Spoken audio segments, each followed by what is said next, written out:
大家好，我是小丽。我今天准备了2条小的多宝鱼，我们今天来做红烧的。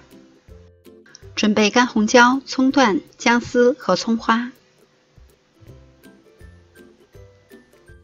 首先把多宝鱼清理干净，去掉内脏，刮掉表面的粘液，然后在背上划上几刀，这样更方便入味儿。加入1半的葱段和姜丝，少许的盐，少量的料酒，胡椒粉适量。我们可以先把葱段和姜丝捏出汁水，然后把鱼的身体两侧都搓揉一下，这样可以更好的去腥。都搓揉好了以后，腌制15分钟。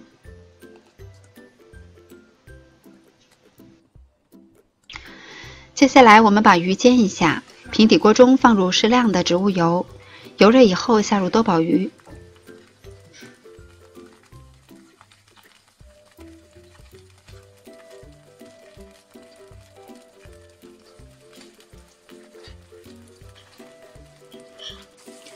煎至一面定型了以后，我们翻过来煎另一面。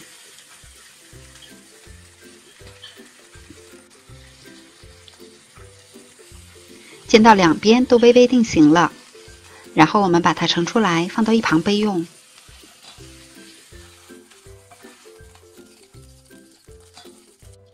利用锅中剩余的底油，下入葱段、干红椒和姜丝，小火炒出香味儿。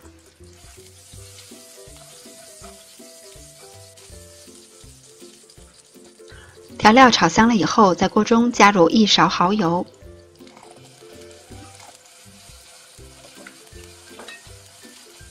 2勺生抽，把调料炸香以后，在锅中加入适量的清水，能没过多宝鱼一些就可以，不需要太多。接下来调味儿，加入适量的盐，半勺老抽调色，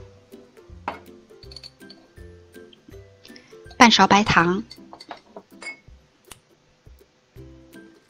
再加入半勺米醋，用铲子把调料推匀。